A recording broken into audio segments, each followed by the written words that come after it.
નમસ્તે, હું હર્ષ ઉપાધ્યાય, મનોરમા આયુર્વેદ અને પંચકર્મ ક્લિનિક સુરતથી આપની વચ્ચે ઉપસ્થિત છું. આજના આ વક્તવ્યનો આપણો વિષય છે ગર્ભાવસ્થા દરમિયાનનો 5મો મહિનો. આપ સૌને ખબર છે કે ગર્ભાવસ્થાનો દરેક મહિનો માતા અને બાળક માટે ખૂબ વિશેષ મહત્વ ધરાવે છે, પરંતુ તેમાં પર્ટિક્યુલર દરેક અવસ્થા આધારિત બાળકની અને માતાની અવસ્થાઓમાં પરિવર્તન આવતું હોય છે. તો આજે આપણે વાત કરવાના છીએ ગર્ભાવસ્થાના 5મા મહિનાની, જેને આયુર્વેદમાં પંચમ માસ તરીકે પણ ઓળખવામાં આવે છે. હવે આપણે વિચારીએ તો એક નાના કોષમાંથી, એક પુરુષ બીજ અને સ્ત્રી બીજમાંથી સમગ્ર એક શરીરનું નિર્માણ થતું હોય ત્યારે તબક્કાવાર તે બાળકનો વિકાસ શરીર અને મનનો થતો જોવા મળે છે. કારણ કે તમે એક કોમ્પ્લેક્સ એનેટોમી અને ફિઝિયોલોજીનું નિર્માણ કરવા જઈ રહ્યા છો, ત્યારે તેવા બાળકના સંપૂર્ણ શરીરના બનાવવામાં દરેક મહિને તેનામાં અલગ અલગ પ્રકારના પરિવર્તન જોવામાં આવે છે. તે દરમિયાન આપણે શું કાળજીઓ રાખવી જોઈએ, કેવો આહાર વિહાર કરવો જોઈએ, તો 5મા માસ દરમિયાન બાળકના શરીરના નિર્માણમાં આપણે શું યોગદાન આપી શકીએ, તો દરેક માતા પિતાએ આ બાબતનું ધ્યાન રાખવું ખૂબ જરૂરી છે. હવે આપણે જોયું કે બાળકનો શારીરિક વિકાસ આપણે અલગ અલગ સ્કેન દ્વારા ચકાસતા હોઈએ કે ચોથા મહિનામાં અલગ અલગ પ્રકારની સોનોગ્રાફી અને સ્કેન દ્વારા આપણે બાળકનો શારીરિક વિકાસનું અનુમૂલન કરી શકીએ છીએ, પરંતુ બાળકના મન, તેની ભાવનાઓ અને સંવેદનાઓનું શું, તો તેનો વિકાસ પણ એટલો જ મહત્વનો છે.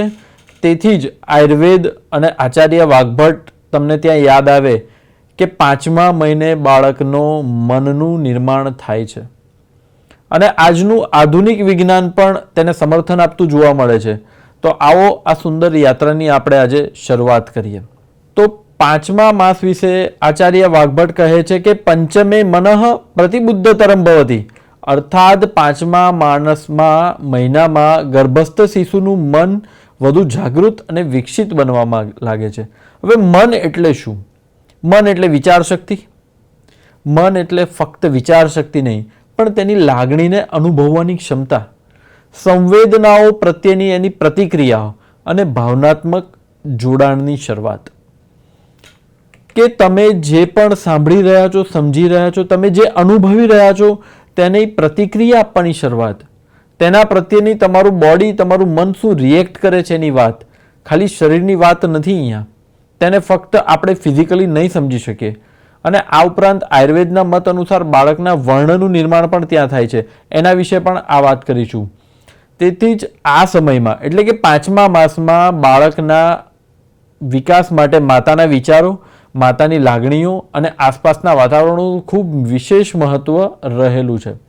હવે આ વિશે આધુનિક વિજ્ઞાન શું કહે છે કે 18 થી 22 અઠવાડિયા દરમિયાન બાળકના મગજનો કયા પ્રકારનો વિકાસ થાય છે. મગજમાં લાખો નવા ન્યુરોન વચ્ચે જોડાણ બનવા લાગે છે. અહીંયા એવી વાત નથી કે નવા ન્યુરોન બને છે, પણ નવા ન્યુરોન વચ્ચે જોડાણ બને છે કે તેના મગજમાં સંદેશાઓની આપ-લે એક જગ્યાએથી બીજી જગ્યાએ થાય છે, વિચારોની આપ-લે થાય છે. બાળકના કાન વધુ કાર્યક્ષમ બનવા લાગે છે. તમે જે પણ બોલો છો, તમે જે વાતો કરો છો, તે બાળક બધું સમજી, સાંભળી અને અનુભવી રહ્યું છે. બાળક બહારના અવાજો પ્રત્યે પ્રતિભાવ આપવાની શરૂઆત કરે છે.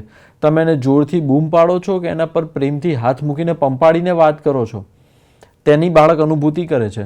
માતાને બાળકના હલનચલન સ્પષ્ટ રીતે અનુભવાય છે. સાયન્સ એને ક્વિકનિંગ તરીકે ઓળખે છે. અને આયુર્વેદ અને વિજ્ઞાન આ બાબતે એક તબક્કે આવીને ઊભા છે. બ્રેઇનની કનેક્ટિવિટી અને સેન્સરી ડેવલપમેન્ટ ઝડપથી થઈ રહ્યું છે. તમે વસ્તુને કઈ રીતના અલગ રીતે અનુભવી રહ્યા છો, તમારી સેન્સ ડેવલપ થાય છે. આ સમયગાળો બાળકના ન્યુરો ઇમોશનલ વિકાસ માટે અત્યંત મહત્વનો છે. આ શબ્દ સાંભળજો, ન્યુરો ઇમોશનલ વિકાસ.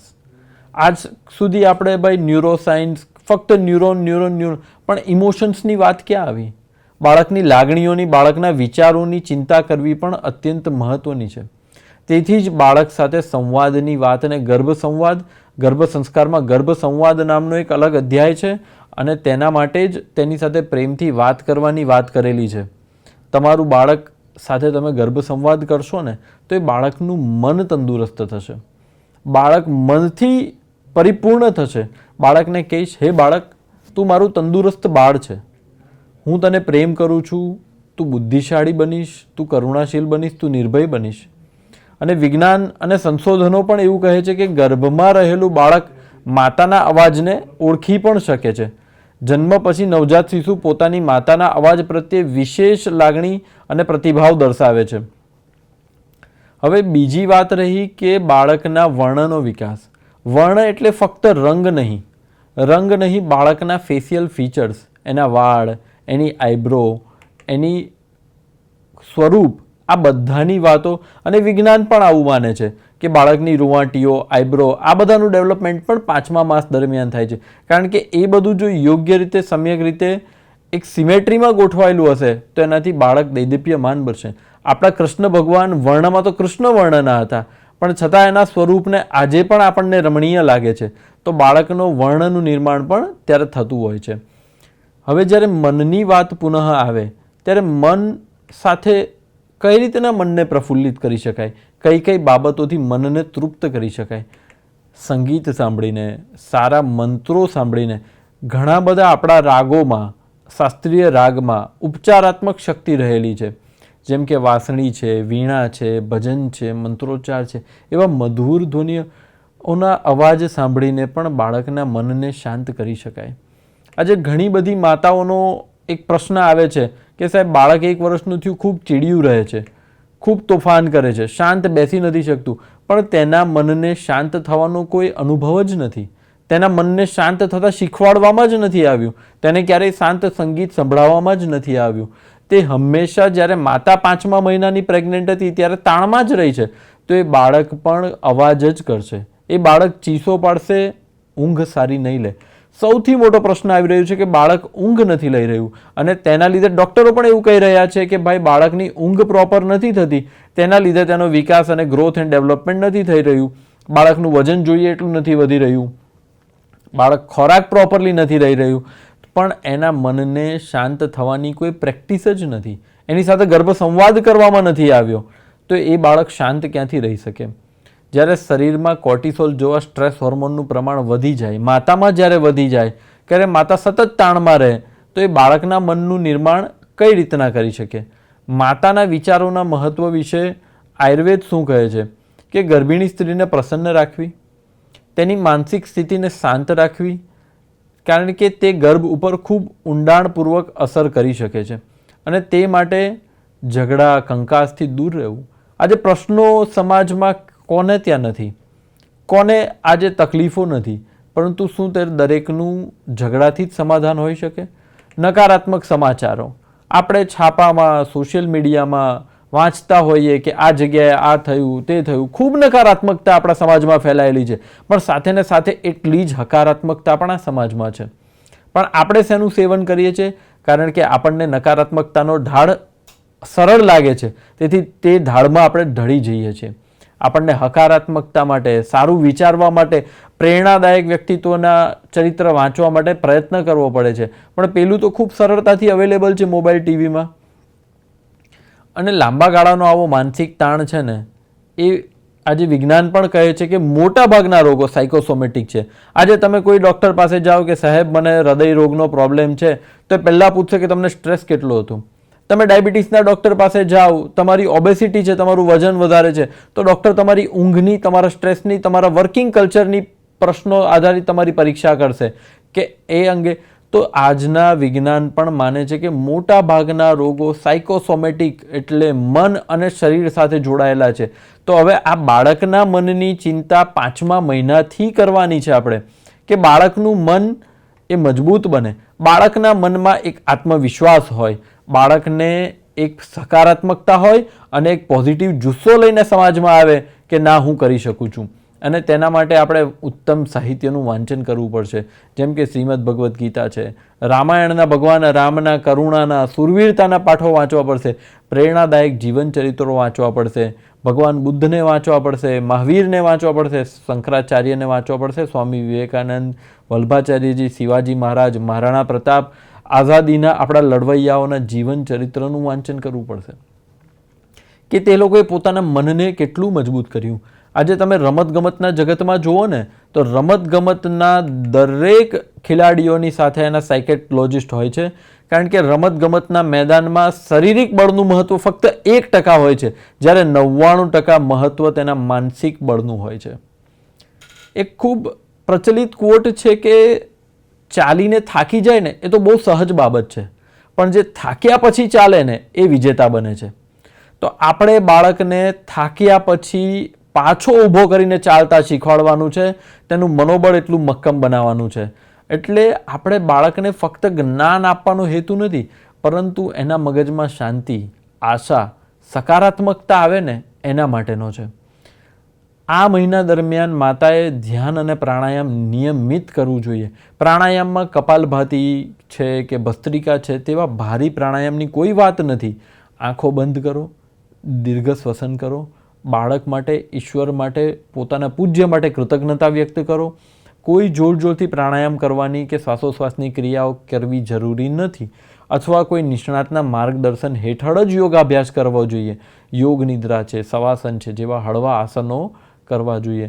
એને આજની ભાષામાં માઇન્ડફુલ મેડિટેશનના નામથી ઓળખવામાં આવે છે, અને તે માતાની એન્ઝાયટી ઘટાડવામાં આજે ભારતના યોગને વિશ્વના 100થી વધારે દેશો યોગ ડે મનાવતા થયા છે, કારણ કે માઇન્ડફુલ મેડિટેશનની વાત છે.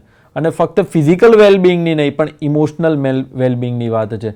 WHO વિશ્વ આરોગ્ય સંસ્થાનની જમે ત્યારે સ્વસ્થની વ્યાખ્યા વાંચો ત્યારે એમાં પણ લખેલું છે કે it is not only physical wellbeing, it is mental, social and emotional wellbeing, કે તમારું માનસિક સ્વાસ્થ્ય તમારા શારીરિક સ્વાસ્થ્ય માટે જરૂરી છે. આજે સમાજમાં મહત્તમ તમે કયા રોગો જોઈ રહ્યા છો? ડાયાબિટીસ, ઓબેસિટી, થાઇરોઇડના રોગો, બહેનોમાં PCODને લગતા રોગો, ઊંઘને લગતી સમસ્યાઓ, પાચનને લગતી સમસ્યાઓ, કેન્સર અને બ્લડ પ્રેશર અને કોલેસ્ટ્રોલ. આ બધાની પાછળ કોઈ મોટામાં મોટું કારણ હોય ને તો આપણું મન છે, આપણો ઇમોશનલ સ્ટ્રેસ છે.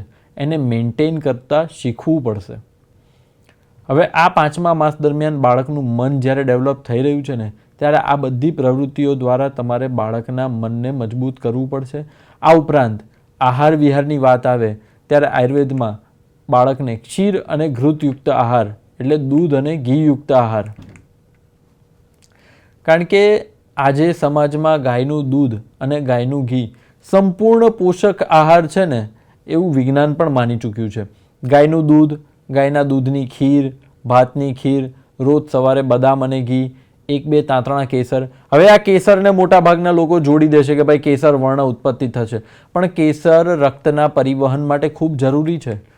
આજે આપણે પ્રેગ્નન્સી દરમિયાન જે હાઇપરટેન્શન થઈ જાય છે, તો જો તમારું રક્તનું પરિભ્રમણ યોગ્ય રીતે થતું હશે તો એ તકલીફ ઓછી થશે. જેથી 1-2 તાંતણા કેસરને દૂધમાં ઘસીને પાવાની વાત છે. સફરજન, દાડમ જેવા ફળ જમ્યા પછી મુખવાસ તરીકે વરિયાળી ચાવી જેવી. અને ખૂબ મહત્ત્વની વાત, ગર્ભના પાચનનો વિકાસ થાય છે, તેથી માતાએ લઘુ આહાર લેવો જરૂરી છે.